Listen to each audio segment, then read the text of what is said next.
Bonjour à tous pour cette deuxième session. Alors c'est une session spéciale Saint-Antoine et on va commencer par un sujet sur la cholangite sclérosante primitive, sur la sténose en particulier. Et on a posé des questions très précises à Olivier Chazouillère. Donc il a demandé quand et comment explorer, quand et comment traiter. Olivier, à toi la parole. Merci et donc bonjour à tous. Et tout d'abord, je voudrais vraiment remercier l'équipe de Caen et en particulier Isabelle pour sa persévérance contre vent, marée et surtout virus, même si c'est bien sûr pas dans le format souhaité initialement. Alors, Isabelle m'a posé des questions, oui, redoutables concernant la cholangite sclérosante primitive. Quand et comment explorer les sténoses et quand et comment les traiter. Donc, je vais essayer de répondre à ces questions en sachant qu'il y a encore beaucoup d'aspects non résolus. Alors, les sténoses, eh ben, la cholangite sclérosante, hein, c'est une maladie avec des sténoses, hein, comme c'était rappelé dans ce très beau papier de cette très belle revue du New England. Et donc, on peut d'ailleurs bien les observer en cholangioscopie, où vous reconnaissez donc à gauche un arbre biliaire normal, au milieu déjà une sténose assez impressionnante, et puis malheureusement à droite probablement déjà un cholangiocarcinome. Donc finalement, je trouve que pour le clinicien devant ces sténoses, la première question, s'agit-il d'une sténose simple, si j'ose dire, en rapport avec la maladie, ou d'une sténose avec un cholangiocarcinome? Et puis, si on a éliminé tant bien que mal un cholangiocarcinome, quand et comment faut-il traiter ces sténoses sans cholangiocarcinome? Donc, je vais essayer de répondre à ces deux questions.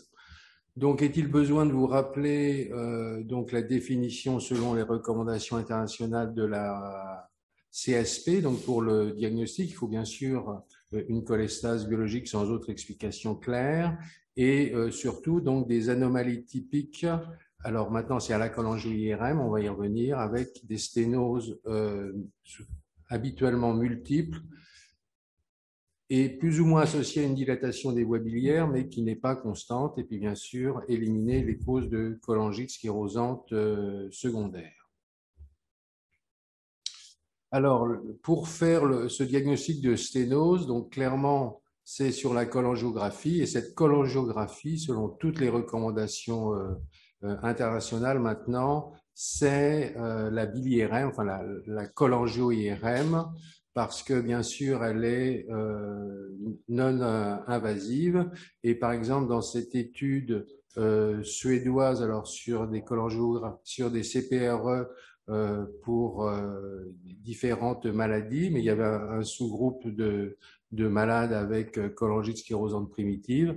Ben, clairement, l'existence d'une cholangite sclérosante primitive était un risque pour avoir des complications à type de pancréatite ou d'angiocolite. Donc vraiment, c'est la cholangio-IRM qui doit être choisie. Il n'y a pratiquement plus d'indication de CPRE à visée diagnostique. Mais une fois qu'on a dit ça, il faut bien avoir à l'esprit un certain nombre de notions. C'est que cette cholangio-IRM, elle nécessite un protocole strict et standardisé, que l'interprétation de ces cholangio-IRM n'est pas facile et qu'il ne faut pas hésiter à avoir recours à l'avis de centres spécialisés. Et là, je glisse mon petit couplet sur la filière de santé maladies rares Fil-Foie et notamment sur le réseau des maladies inflammatoires des voies biliaires et hépatite auto-immune, vous voyez, avec un maillage national et dont fait bien sûr partie la bonne ville de Caen. Et même si pour les dossiers très complexes, on peut avoir prendre l'avis d'un réseau européen. Alors, le problème des sténoses, c'est ce qui, dans la littérature, a été identifié comme les sténoses dominantes, avec une définition selon le ASL qui doit être stricte. Donc, mais c'est en CPRE, hein, c'est un point très, très important, donc avec un diamètre de la voie biliaire principale inférieur ou égal à 1,5 mm, ou de 1 mm pour les canaux hépatiques droit et gauche. Donc, c'est la définition habituellement retenue, mais vous voyez que c'est une recommandation en fait assez faible avec un faible niveau de preuve. Alors, qu'est-ce qu'on peut reprocher à cette notion de sténose dominante? D'abord, quelques éléments. Environ 50% des cholangiosclérosantes vont développer une telle sténose avec une incidence annuelle évaluée à 9%. Et ces sténoses, en fait, malgré leur nom, elles sont souvent multiples, dans plus de 10% des cas.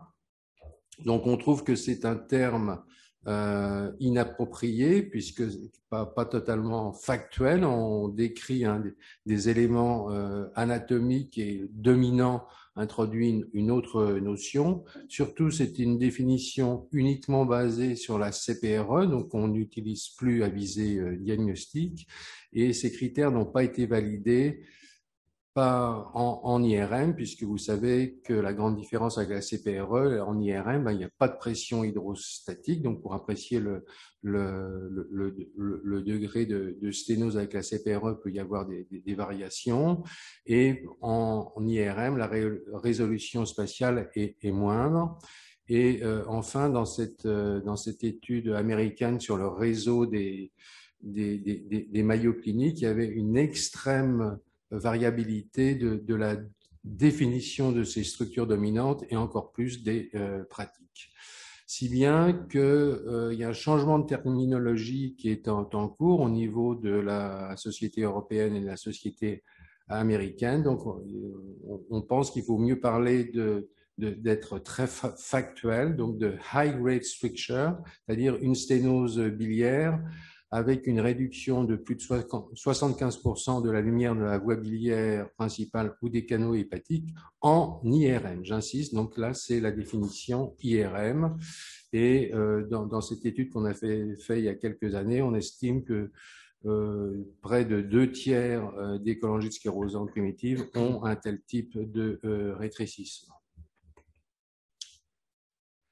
Donc, notre problème immédiat, c'est bien sûr le cholangiocarcinome, et ce schéma donc montre, c'est la courbe du haut dans cette très belle étude hollandaise sur un grand nombre de patients, que bien sûr c'est un problème avec environ 20% des malades avec CSP qui vont au cours de leur vie développer un cholangiocarcinome.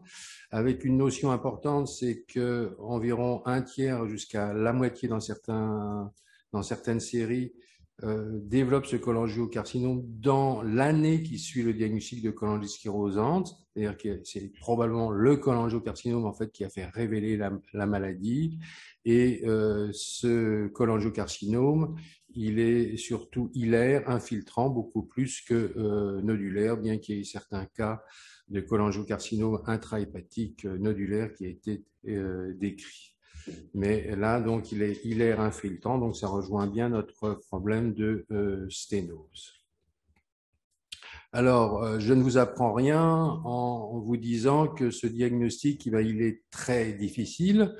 Il est bien sûr évoqué sur des éléments cliniques tels qu'une altération de l'état général, une majoration de la cholestase ou des anomalies cholangiographiques ou une augmentation du CA19-9, mais tous ces éléments ont une faible spécificité. Est-ce que c'est simplement l'aggravation de la cholangiosclérosante primitive ou réellement la survenue d'un cholangiocarcinome? C'est que dans cette situation, on doit absolument disposer d'une IRM injectée, c'est-à-dire avec injection de gadolinium. Et en effet, donc ce groupe respectable, qui est l'International PSC Study Group, a émis des recommandations, voyez, établissement que l'injection de produits de contraste doit être effectuée si on a un moindre doute sur un cholangiocarcinome. Et même ce groupe va plus loin en disant que si initialement, c'est la deuxième recommandation, il n'y a pas eu d'injection, il faut refaire une IRM avec injection. Alors pourquoi cela? Parce qu'il y a un certain nombre de critères qui peuvent nous aider. Et donc là, j'ai surligné en jaune ce qu'on va rechercher. Donc c'est une prise de contraste et un épaississement péribiliaire. Donc deux exemples, mais difficiles. Donc en bas à gauche, il y avait une sténose biliaire, donc marquée par la flèche, très, très impressionnante. Et vous voyez, après injection de produits de contraste, on voit cette prise de contraste très, très, très, très marquée avec un épaississement. Et ce patient avait réellement un cholangiocarcinome.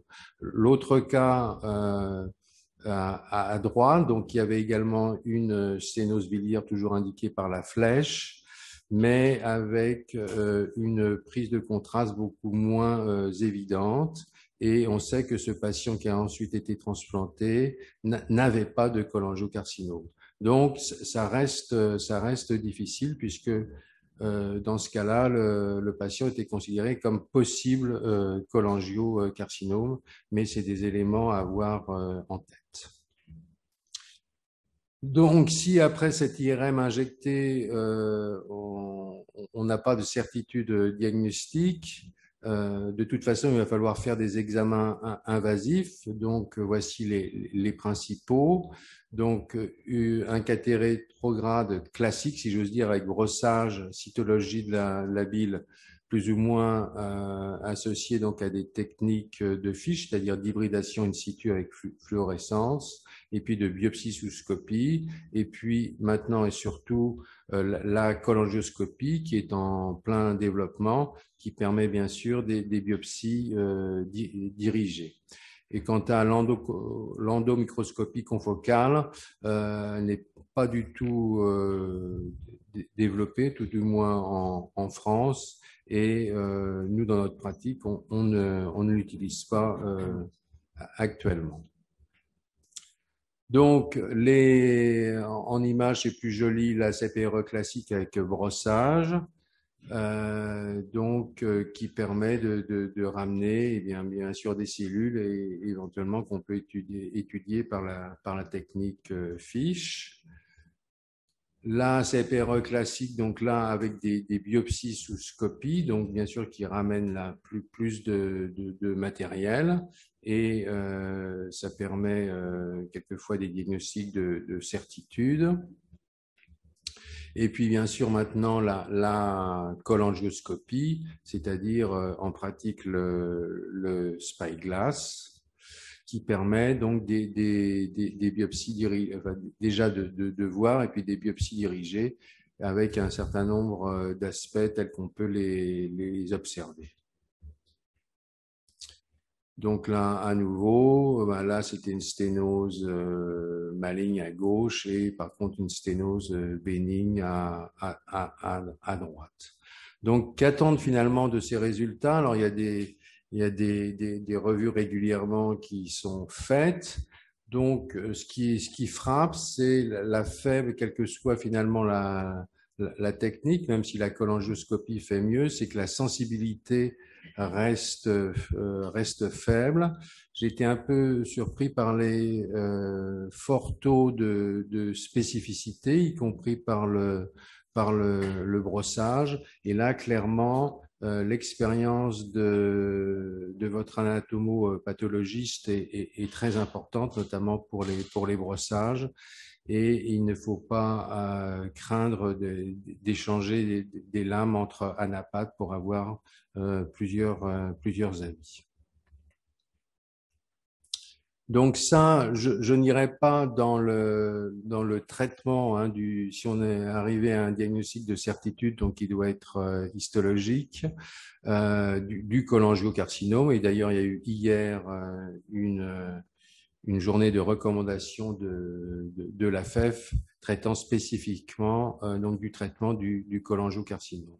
Donc maintenant, si donc tant bien que mal on a éliminé un cholangiocarcinome, que faut-il faire donc? Que penser de ces sténoses sévères, donc plus que dominantes, sans cholangiocarcinome?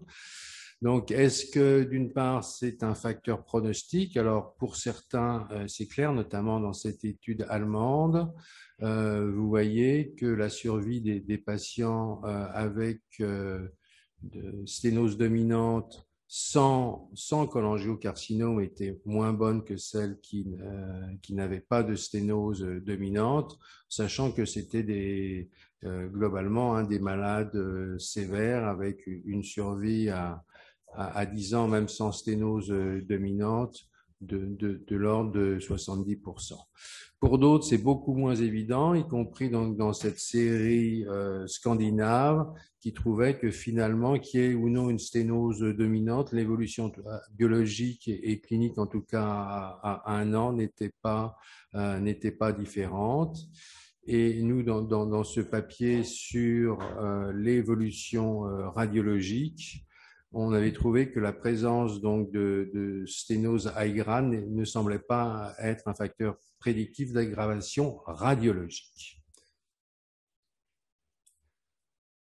Donc, si on pense à un traitement endoscopique, là, bien sûr, une question, c'est est-ce que ce traitement est efficace? Et là, en toute rigueur, eh bien, on a quelques difficultés à répondre parce que les difficultés sont l'absence d'études randomisées, c'est-à-dire traitement endoscopique versus absence de traitement endoscopique. Les études disponibles sont presque toutes rétrospectives, de faible effectif, avec des biais de sélection, un mélange de traitements et des critères de jugement différents. On peut quand même conclure qu'habituellement, il y a une amélioration à court terme des symptômes et de la biologie, comme illustré par les deux graphes en dessous. Donc là, c'est à gauche, c'est l'évolution clinique en termes de prurite, de fatigue, d'angiocolite. Et donc, vous voyez qu'il y avait en noir, c'est après le traitement endoscopique, 2 mois après, donc il y avait une amélioration. Et également, donc pour les paramètres biologiques importants, tels que la bilirubine, les phosphatases alcalines et la gamma-GT. Donc le ASL, et on est en train d'élaborer les recommandations, à essayer de répondre à la question quand et comment doit-on prévoir un traitement endoscopique dans la CSP. Donc, bien que la formulation ne soit pas encore définitive, mais ça va être essentiellement ça. Donc, on recommande un traitement endoscopique chez les patients ayant donc ce qu'on appelle des sténoses relevantes, donc qui sont définies par un critère anatomique, c'est-à-dire les high grade en IRM, et des critères cliniques ou biologiques, c'est-à-dire des signes ou des symptômes de cholestase obstructive ou d'angiocolite. Et la deuxième recommandation est également très, très importante. Et le mot important, c'est réunions multidisciplinaires. On pense vraiment que c'est une discussion d'équipe. C'est pas un hépatologue seul dans son coin ou un endoscopiste très, très, très, ou voire trop dynamique qui décide l'indication du traitement, et bien sûr, cet endoscopiste doit être expérimenté. Donc, les termes ont un peu changé, mais on n'est pas loin des recommandations déjà faites par le ASL en 2019, où finalement on pratique. Donc, on fait un traitement endoscopique. S'il y a une sténose serrée unique ou nettement alors, prédominante au niveau du île ou de la voie biliaire principale, symptomatique ou avec une cholestase significative. Et systématiquement, puisqu'on est sur place, si j'ose dire, on fait un brossage et des biopsies, ou des biopsies endobiliaires. Alors, en termes plus là de technique, si on décide un traitement endoscopique, est-ce qu'il faut dilater ou mettre un stent? Donc là, eh bien, il y a une étude, la prospective randomisée, publiée récemment dans Gastroenterology, et donc en termes d'efficacité, vous voyez, il n'y avait pas grande différence, mais aussi modestie, finalement à un an. Il y avait que environ 50% des patients qui avaient été améliorés sur le long terme. Et finalement, la grande différence était en termes d'effets secondaires, que ce soit d'angiocolite ou de pancréatite. Donc la conclusion de cet article, c'était que donc la dilatation doit être le traitement initial de choix, notamment chez les patients qui n'avaient pas eu avant une sphinctérotomie. Alors, le ASL, avec la Société d'endoscopie, a émis des recommandations. Donc la prudente, disant finalement mais finalement c'est sur place, je veux dire, l'endoscopiste qui va décider, en sachant quand même qu'il y a une préférence, si c'est possible, pour la dilatation.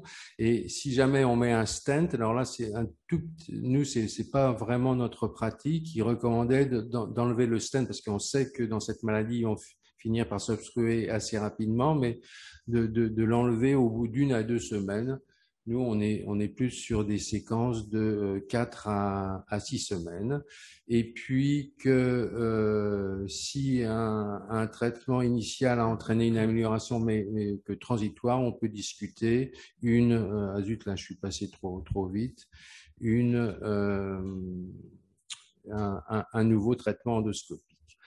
Alors, il y a bien sûr des discussions sur ce traitement endoscopique et il y a un papier donc allemand, mais alors fait un peu par pas des ayatollahs, mais enfin vraiment des tenants de la CPRE qui ont publié donc un papier intéressant, mais alors qui avait une attitude très très agressive avec un principe d'une CPRE annuelle, avec donc initialement en identifiant des malades qui avaient ou pas une structure dite dominante, et ensuite il y avait deux groupes de malades mais qui s'étaient pas randomisés, ceux qui acceptaient systématiquement une CPRE tous les ans, avec éventuellement associé un traitement endoscopique, et ceux finalement où on refaisait une CPRE que s'il y avait des modifications cliniques ou biologiques importantes.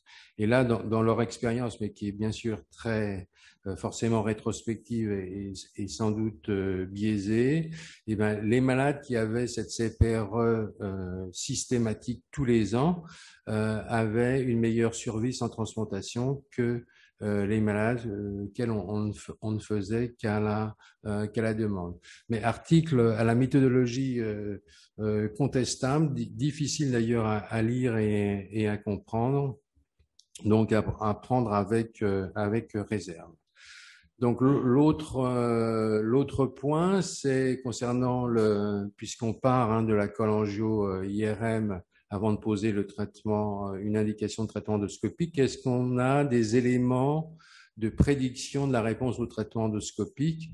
Et là, ce n'est pas encore très clair. Donc nous avons essayé d'étudier trois grands critères, mais basés juste sur notre expérience. Eh bien, un score dit, ben oui, ça va probablement marcher lorsqu'il y a une sténose ben là, qui est unique avec une dilatation sous-jacente importante, notamment des voies biliaires intrahépatiques. Donc là, on pense que ça va répondre. La situation où au contraire on pense alors vraiment que ça ne va pas répondre lorsqu'il y a des sténoses multiples et puis sans dilatation franche sous-jacente, et puis la situation entre les deux où vraiment on dit qu'on ne sait pas.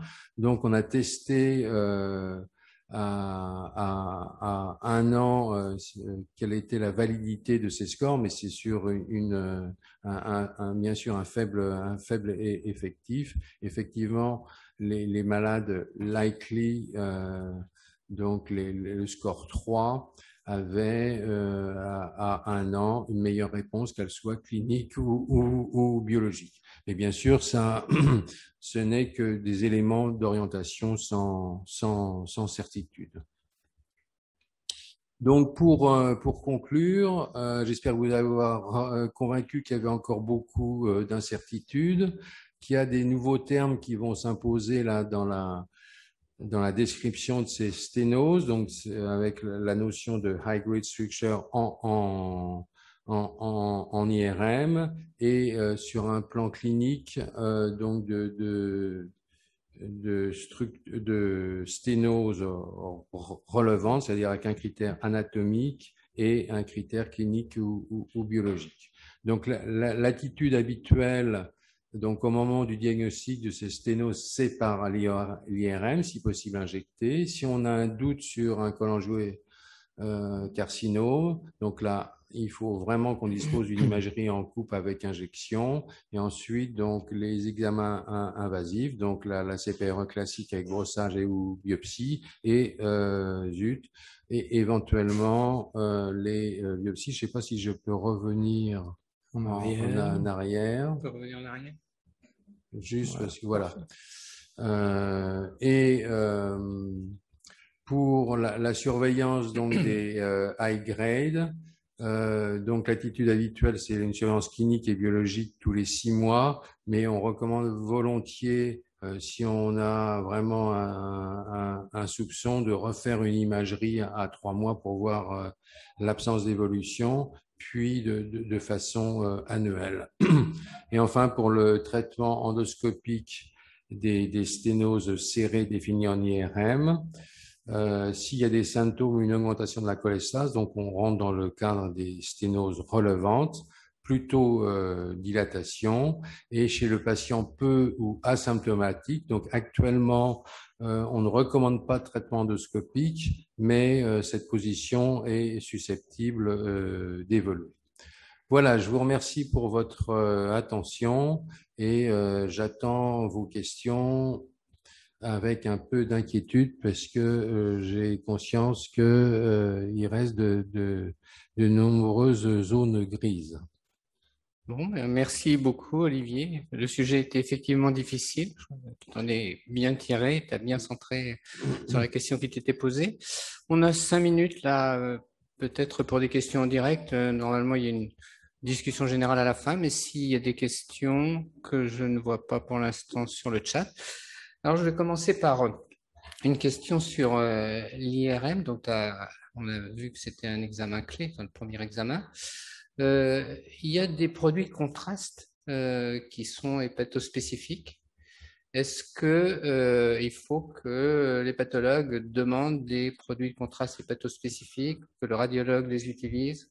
Comment est-ce que vous faites? Effectivement, dans les produits de contraste, on distingue le bon vieux gadolinium, qui est surtout pour la prise de contraste au niveau du parenchyme. Et puis, il y a des produits à élimination biliaire, alors qui sont très peu utilisés en France, beaucoup plus dans les pays, en Allemagne notamment. Donc là, quand je faisais référence au contraste, c'était essentiellement avec gadolinium. Je ne sais pas si nous, on a une expérience très limitée des produits à élimination hépatobiliaire en IRM.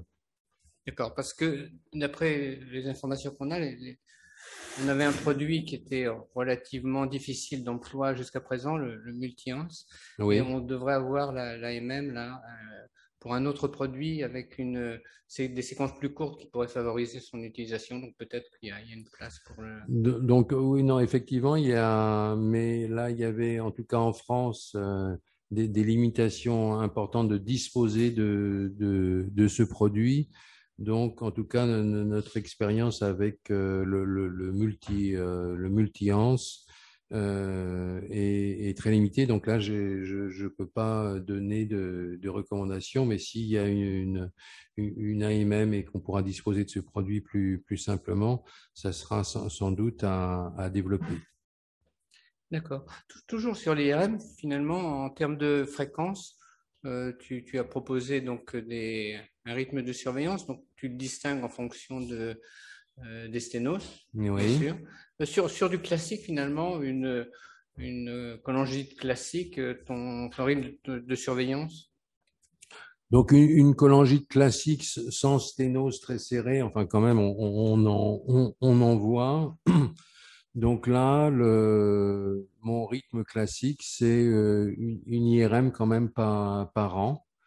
C'est les recommandations qui seront celles d'ailleurs de l'ASL là qu'on est en train d'actualiser. D'accord. Alors, toujours pas de questions de la salle. Donc, une dernière question là, avant qu'on passe à l'orateur suivant. Finalement, là, tu as parlé des sténoses, c'était la question. Est-ce que il y a une distinction finalement très forte entre la sténose avec des signes cliniques angiocolite et puis la sténose qui s'aggrave, on va dire, sur l'imagerie?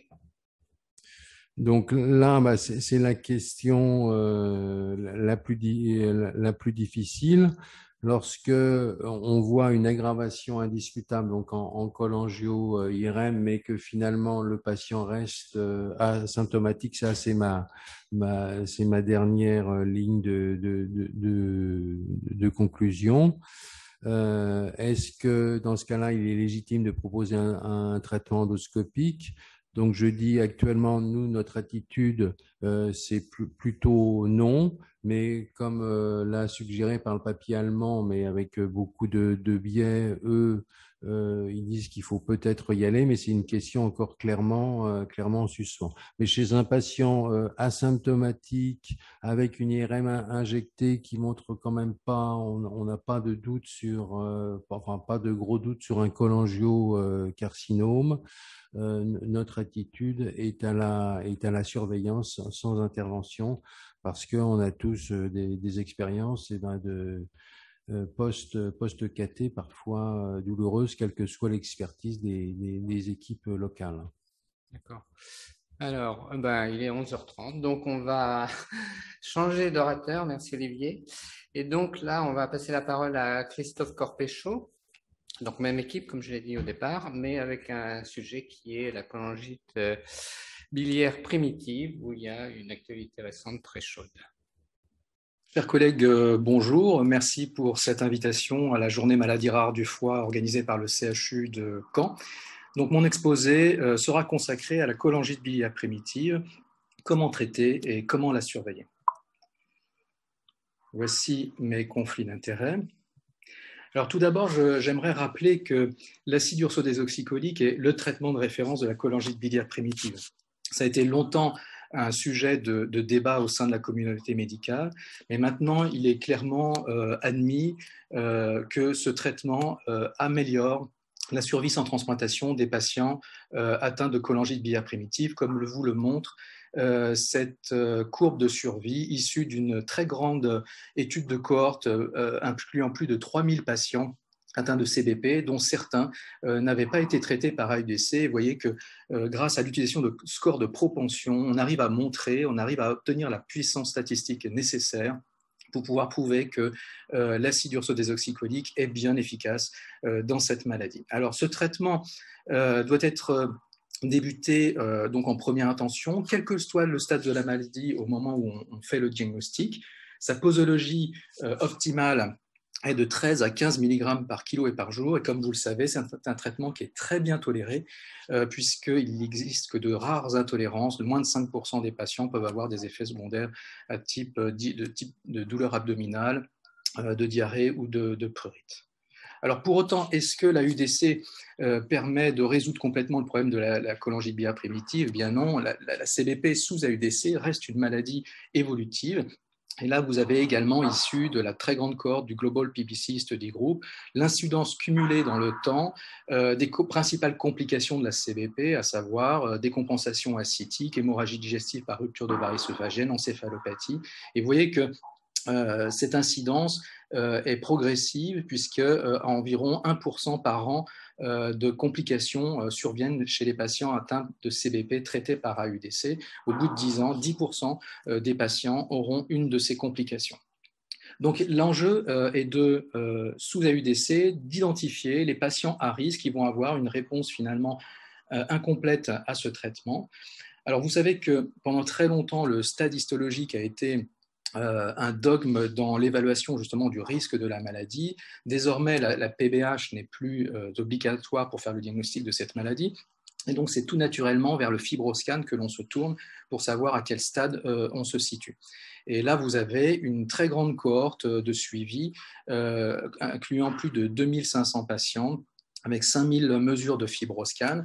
Et vous pouvez, comme vous pouvez le voir, le fibroscan permet de séparer de façon très significative des groupes de patients à faible, moyen ou haut risque de complications. Et là, en l'occurrence, il s'agissait de complications cirrhotiques, de transplantation ou de décès, toutes causes confondues. Donc le fibroscan permet maintenant de stratifier les patients en fonction de leur risque, mais cela ne suffit pas. Et l'un des points essentiels actuellement, et ce qui va permettre de définir la stratégie de prise en charge de la maladie, c'est la réponse biologique. La réponse biologique à l'acide ursodesoxycholique est aujourd'hui le principal facteur pronostic de la maladie sur lequel se base le clinicien pour savoir s'il doit ajouter un traitement secondaire. Et cette courbe, toujours issue du Global PBC Study Group, vous indique très clairement deux choses. D'une part, les patients qui ont une réponse incomplète à l'acide ursodesoxycholique ont une survie inférieure à ceux qui ont une réponse complète. Premier point. Et le deuxième point, c'est que les patients qui ont une réponse incomplète à la UDC gardent un bénéfice par rapport aux patients qui n'ont pas du tout de traitement par AUDC. Autrement dit, il faut repérer les patients qui ont une réponse incomplète à l'AUDC, mais quand ces patients sont identifiés, il ne faut pas arrêter l'AUDC, car l'AUDC continue d'avoir un effet bénéfique même chez ces patients. Donc l'idée, ce sera d'ajouter des traitements à l'AUDC plutôt que de remplacer l'AUDC par un autre traitement. Alors, les patients qui ont cette réponse incomplète, selon la définition utilisée, on estime que ça représente environ entre 20 et 40% de l'ensemble des patients traités par AUDC. Alors, comment définir cette réponse correcte ou incorrecte à l'AUDC? Il existe différentes méthodes, des critères de réponse qu'on va appeler binaires, c'est-à-dire réponse oui, réponse non, suivant des critères assez simples, des paramètres biologiques du foie, la plupart du temps évalués après 1 an d'acide ursodesoxycholique, mais on considère qu'à partir de 6 mois, ces critères sont déjà valides. Les principales définitions reposent essentiellement sur le taux des phosphatases alcalines et sur le taux de la bilirubine, parfois également, comme dans les critères de Paris, sur les transaminases. Parmi les critères binaires, actuellement, les 2 principaux utilisés sont soit les critères de Toronto, qui reposent uniquement sur les phosphatases alcalines avec le seuil de 1,67 fois la normale, soit les critères de Paris 2, qui repose sur les phosphatase alcalines, les transaminases et la bilirubine, avec un taux de phosphatase alcaline à 1,5 fois la normale. Alors, on dispose maintenant de scores pronostiques beaucoup plus performants, qui sont des scores continus, essentiellement le UK-PBC score et le GLOBE score. Ce sont des scores que vous pouvez également utiliser. À noter que seul le GLOBE score permet de savoir si on est dans une situation de réponse biologique complète ou incomplète. Alors, lorsqu'on a identifié des patients en réponse incomplète à l'AUDC, que faut-il rechercher avant de se précipiter sur un traitement de deuxième ligne? Tout d'abord, vérifier que le traitement est à la bonne posologie. Et en fait, on s'aperçoit en situation de pratique courante que près de 25% des patients traités pour CBP ont une posologie d'AUDC sous-optimale, inférieure à 12 mg kg. Donc, près d'un quart des patients n'ont pas une bonne posologie en pratique courante. Donc, vérifier ce point, ça paraît très important. Ça peut être également un défaut d'observance, mais là, c'est plus anecdotique. Mais dans certaines séries, ça peut concerner jusqu'à 10% des patients. Le troisième point qui est très important, c'est de rechercher s'il n'existe pas une comorbidité hépatique ou extra-hépatique susceptible d'influencer la réponse à l'AUDC. La première d'entre elles est l'hépatite auto-immune, avec ce fameux syndrome de chevauchement qui associe à la fois la scholangite biliaire primitive et l'hépatite auto-immune. Ça représente à peu près 5 à 10% des patients au moment du diagnostic. Ce sont souvent de femmes jeunes, de moins de 45 ans, avec des transaminases anormalement élevées par rapport au niveau de cholestase, un taux de gamma-globuline dans le sang et d'IgG assez élevé. Et dans ces cas-là, quand vous suspectez ce diagnostic de syndrome de chevauchement, la biopsie hépatique est absolument nécessaire pour vérifier qu'il existe des signes d'hépatite auto-immune et en particulier une hépatite d'interface plasmocytaire significative. Alors, il peut y avoir d'autres comorbidités qui peuvent entraîner une mauvaise réponse à l'AUDC. Par ordre de prévalence, une stéatohépatite dysmétabolique qu'il faudra rechercher chez les patients ayant un syndrome métabolique ou un surpoids, mais aussi une dysthyroïdie ou plus rarement une maladie cœliaque. Alors une fois que l'on a vérifié ces points-là et qu'on se retrouve finalement sur une réponse dite incomplète primaire, eh bien, que doit-on faire? On utilise actuellement deux types de traitements de deuxième ligne. L'acidobéticolique qui dispose d'une AMM dans cette indication et le bézafibrate qui pour le moment ne dispose pas encore d'AMM dans cette indication.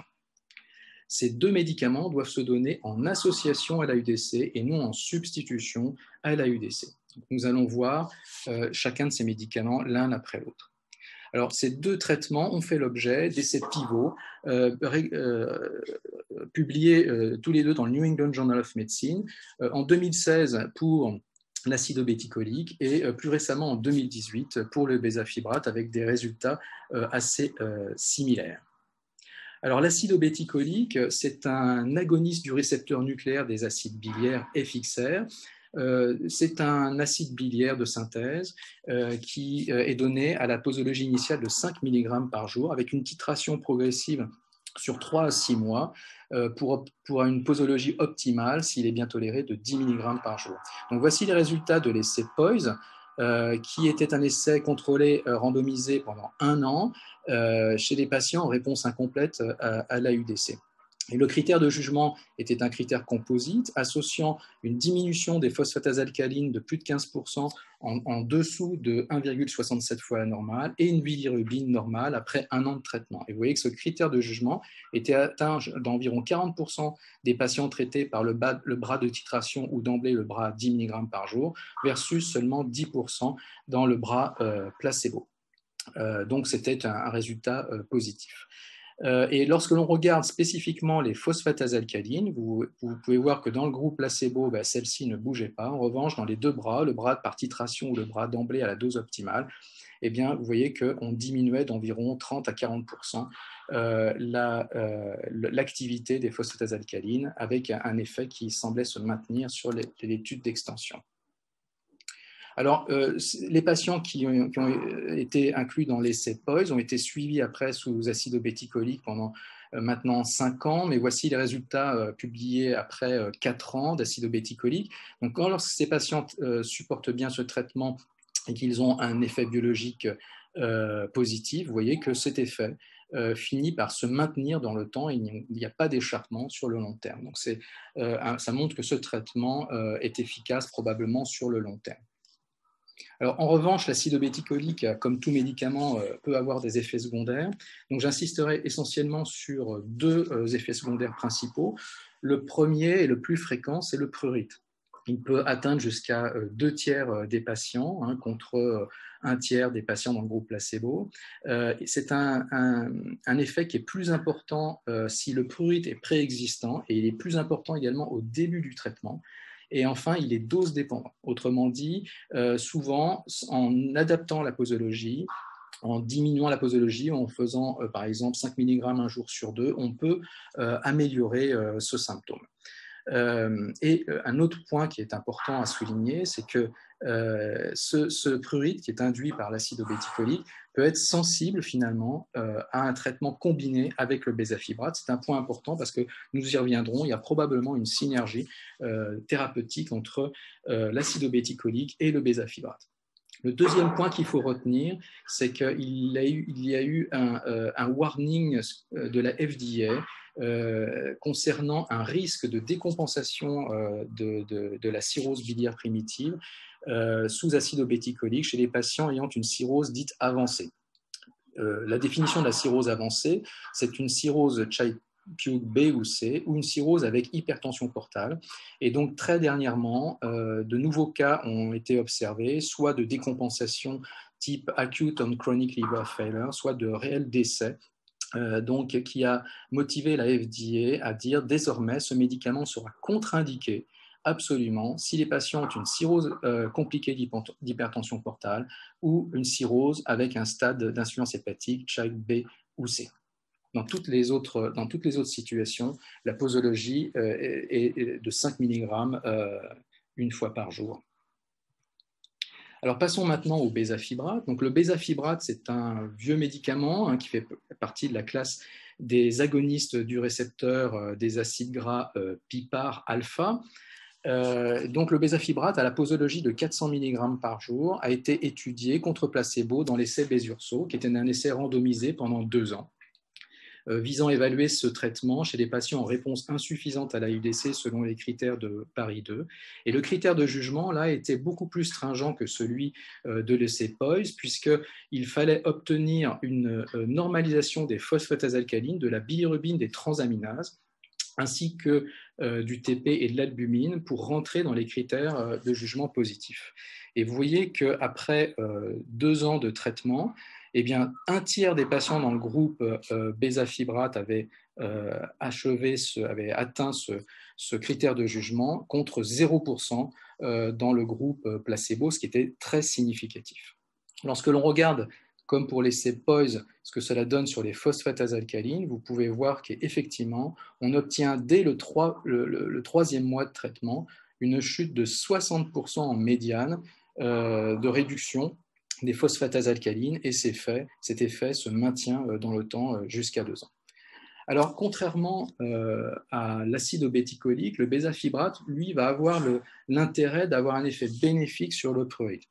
Ça avait été évoqué dans des séries non contrôlées, ça avait été retrouvé dans l'essai Besurso, même s'il ne s'agissait pas du critère de jugement principal, et tout dernièrement, dans un essai thérapeutique dédié au prurite dans les maladies cholestatiques, vous voyez que le bézafibrate, au bout de 12 semaines de traitement, permettait une diminution de plus de 50% du prurite dans plus de 50% des patients traités par bézafibrate, contre seulement 13% dans le groupe placebo.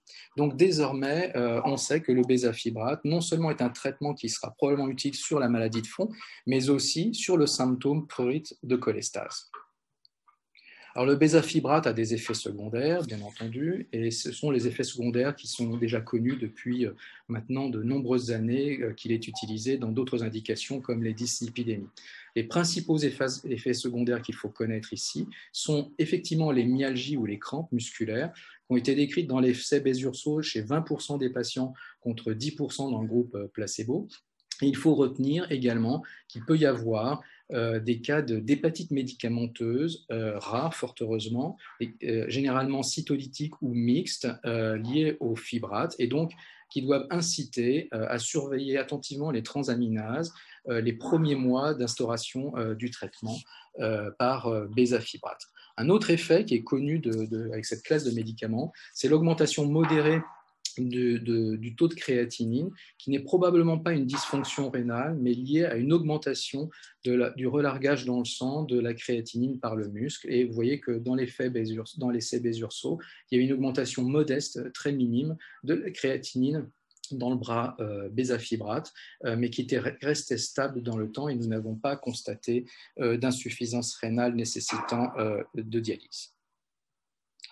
Alors là aussi, et ce sont des résultats beaucoup plus récents, où le bézafibrate pourrait avoir un bénéfice supplémentaire, finalement, c'est sur la survie. Jusqu'à présent, ni l'acide obéticolique, ni le bézafibrate n'avaient pu prouver leur effet bénéfique sur le pronostic à long terme de cette maladie, et en particulier sur la survie. Très récemment, grâce à une très grande cohorte japonaise, vous voyez, incluant plus de 9900 patients, on s'est intéressé à tous les patients qui avaient été traités au Japon depuis 2000, notamment par bézafibrate, parce que les Japonais ont été pionniers dans l'utilisation de cette molécule au cours de la CBP. Et vous voyez que dans cette étude de cohorte rétrospective à large échelle, 3162 patients avaient été traités par AUDC seul après l'an 2000 et 746 par AUDC et bézafibrate. Nous avons utilisé dans cette étude un score de propension pour ajuster l'étude sur les principaux facteurs de risque qui ont motivé l'utilisation du bézafibrate chez ces patients. Et l'exposition au bézafibrate était étudiée comme une variable dépendante du temps. Et lorsque l'on utilise tous ces moyens pour évaluer l'association de l'exposition au bézafibrate avec le pronostic de la maladie, on s'aperçoit que l'exposition au bézafibrate est associée à une amélioration significative de la survie sans transplantation hépatique, vous voyez, d'environ 65% de réduction du risque dans le temps. Et ça se voit essentiellement après plusieurs années de traitement, et puis ensuite, c'est tout à fait net. Donc, ce qui fait du bézafibrate, certes, ça ne remplace pas un essai thérapeutique mais contrôlé contre placebo, mais on ne pourra pas faire un essai thérapeutique sur 10-15 ans. Donc ça fait du bézafibrate, cette étude actuellement, la seule molécule qui ait prouvé son efficacité à la fois sur les symptômes de la maladie, sur les marqueurs biologiques de la maladie et sur son pronostic à long terme. Alors, est-ce qu'il y aurait un intérêt maintenant d'associer, notamment chez les patients les plus sévères, l'acide obéticolique et le bézafibrate ? Nous ne disposons que de peu de données, mais récemment, nous avons pu publier dans Alimentary Pharmacology and Therapeutics une étude rétrospective, mais ajustée également sur les différents paramètres, permettant de montrer que l'association de ces deux molécules, en association également à l'AUDC, donc on a une trithérapie AUDC, acide obéticolique et bézafibrate, eh bien, améliore les chances de normaliser les phosphatases alcalines. Et vous voyez, nous avons eu la chance d'avoir la couverture de ce journal grâce à cette publication récente. Donc, l'association d'agonistes de FXR et d'agonistes de PPAR-alpha a un effet synergique en diminuant à la fois la cholestase et l'inflammation au cours de la CBP, donc ouvrant la voie aux thérapies multiples dans le traitement des maladies cholestatiques au futur. Alors voici en synthèse ce que pourrait être la prise en charge thérapeutique de la CBP en 2021. Donc l'acide ursodesoxycholique à la dose de 13 à 15 mg kg reste le traitement de référence et de première intention de la CBP. Il existe de rares cas d'intolérance à l'AUDC, auquel cas soit l'acide obéticolique, soit le bézafibrate peuvent être utilisés en alternative. Mais dans la très grande majorité des cas, ce traitement est bien toléré et on évalue sa réponse biologique selon les critères de Paris 2 ou de Toronto après 6 à 12 mois de traitement. Deux cas de figure, une réponse satisfaisante dans environ 70% des cas, et dans ces cas-là, on maintient le patient sous AUDC seul, ou alors une réponse biologique insuffisante, environ un tiers des cas. Et dans cette situation, il faut vérifier que le patient n'a pas de critères de diagnostic de overlap syndrome, et donc discuter, le cas échéant, l'intérêt d'une ponction biopsie hépatique et l'utilité des corticoïdes ou des immunosuppresseurs. Vérifier que le patient n'a pas non plus des critères de cirrhose avancée ou de maladie très avancée pouvant justifier son transfert dans un service de transplantation hépatique, essentiellement sur une bilirubine supérieure à 80 micromoles par litre ou un score de Child-Pugh B ou C ou un score MELD supérieur à 15. Dans toutes les autres situations, ces patients sont éligibles à un traitement de deuxième ligne en association à l'acide ursodesoxycholique. Vous avez donc le choix entre l'acide obéticolique qui dispose d'une AMM ou du bézafibrate qui, vous avez vu, a un effet bénéfique sur le prurite. Donc, dans la situation où le patient a déjà un prurite, il est plus logique de commencer dans cette situation par le bézafibrate. Après, on ne sait pas comment évaluer finalement actuellement les traitements de deuxième ligne. La FEV s'est positionnée sur l'utilisation des critères de Paris 2 après au moins 3 mois de traitement par une thérapie de deuxième ligne. Si vous avez une réponse insuffisante à ces traitements, il est assez logique, en l'absence d'un essai thérapeutique disponible, d'associer ces deux thérapies pour faire une trithérapie finalement chez les patients les plus difficiles à traiter.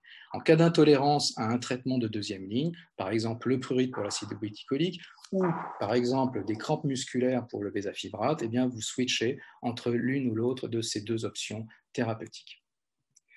Donc, pour finir cet exposé, mes chers collègues, le traitement de la CBP en 2021 avec quelques points clés.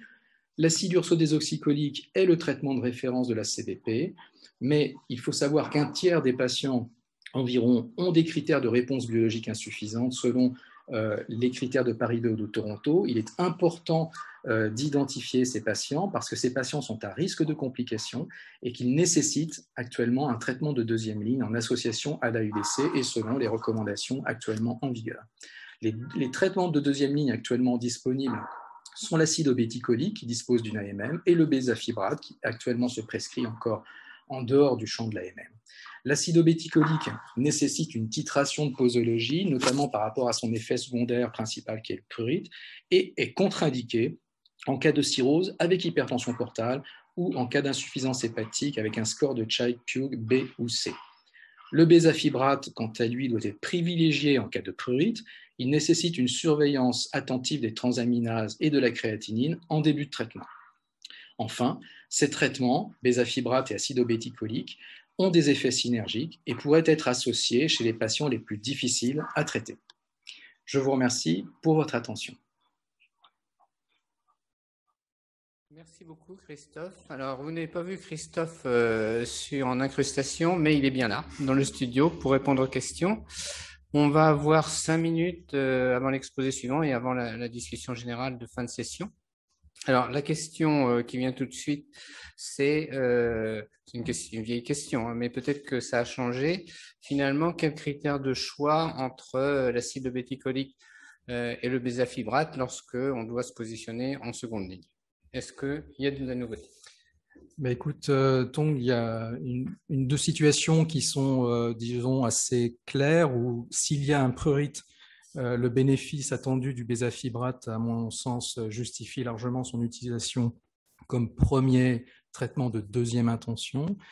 En revanche, s'il y a un problème d'insuffisance rénale, situation rare, mais qui peut arriver, ou de fibromyalgie chez quelqu'un qui a déjà d'importantes douleurs musculaires, dans ces cas-là, je pense que l'acide obéticolique est préférable.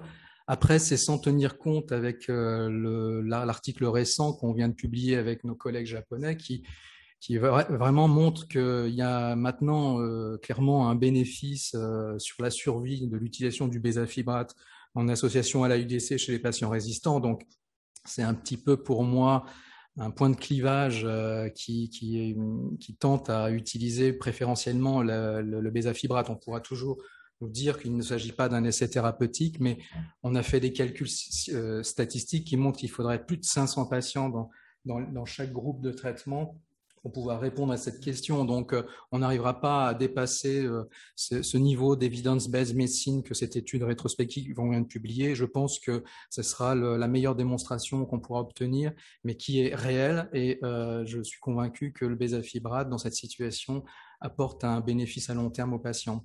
Donc, voilà, factuellement, je répondrai sur les deux premiers points.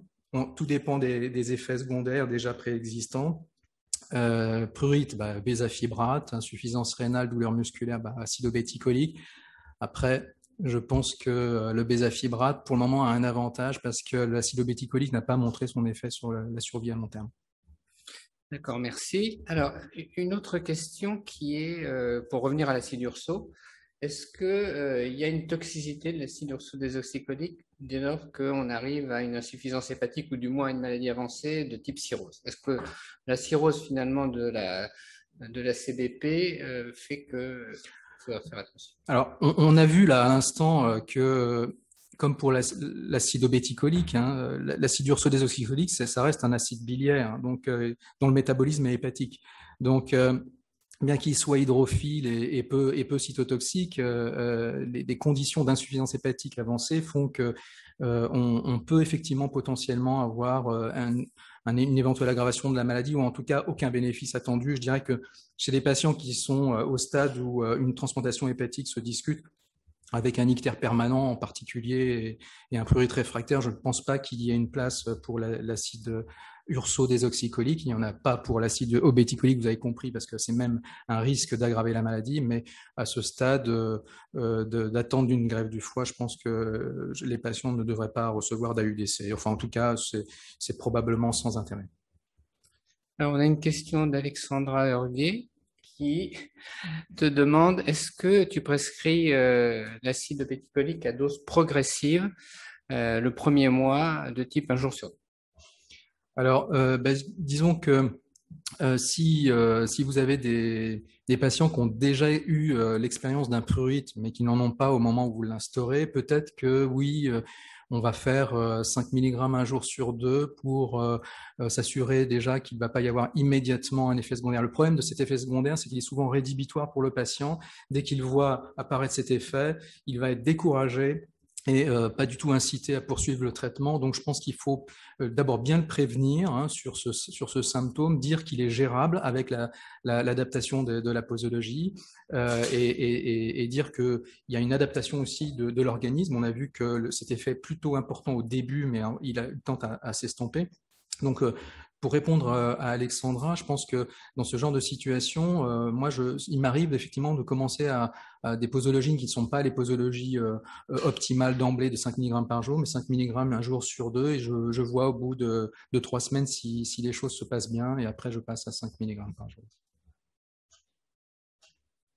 D'accord. Alors, j'avais une question sur finalement d'autres marqueurs de pronostic. Donc, tu nous as fait une très belle introduction sur le FibroScan. Et finalement, quelle est la place du FibroScan là-dedans? Est-ce qu'il y a des tentatives de le combiner avec les marqueurs biologiques? Je trouve que c'était très important de rappeler effectivement le facteur de résistance qui est marqué par les phosphatases alcalines en particulier. Mais comment est-ce que le FibroScan vient s'insérer là-dedans? Et puis, il y a une autre question qui est relative aux IgM. Donc, les IgM sont augmentés. Peut-être qu'on va parler des IgG dans l'hépatite auto-immune. Mais voilà, est-ce qu'il y a une place pour les IgM? Quelle place pour le FibroScan? Alors pour le FibroScan, il va de soi que il va jouer un rôle très important. Pour le moment, il cherche sa place et selon les recommandations en cours, sa place n'est pas définie comme non seulement prédicteur du pronostic, mais également évaluateur du pronostic de la maladie et de la réponse au traitement. Donc là, on vient de, comme je vous l'ai montré en avant-première, finaliser une étude sur plusieurs milliers de patients grâce à une étude collaborative internationale qui confirme ce que tout le monde attendait, c'est-à-dire que le FibroScan, à l'instar du stade histologique de la maladie, permet de substratifier de façon plus précise le risque des patients, quelle que soit d'ailleurs la réponse biologique. Donc il va falloir maintenant arriver à trouver une combinaison simple qui alliera à la fois la réponse biologique, qui reste pour le moment le critère sur lequel les choix de traitement se font, et probablement le FibroScan. Par exemple, il est un patient qui a une cirrhose et une réponse biologique thérapeutique adaptée on l'a vu, un pronostic qui est finalement moins bon qu'un patient qui évidemment n'a pas de cirrhose. C'est du bon sens, mais finalement il fallait encore le prouver. Donc il va falloir peut-être affiner maintenant nos stratégies thérapeutiques en fonction de ces éléments. Des éléments assez simples, un élément physique de dureté du foie, un élément fonctionnel, biologique, qui va nous permettre de mieux évaluer les pronostics. Et puis, à mon avis aussi, ce qui est très important, c'est d'arriver à convaincre les autorités de santé d'utiliser le FibroScan même dans les essais thérapeutiques, non seulement pour stratifier en amont, mais aussi comme utilisation de critères de jugement dans les essais, comme si on progresse en FibroScan, c'est que ça ne va pas. Si on ne progresse pas en FibroScan, c'est que on a obtenu, on ralentit réellement le pronostic de la maladie.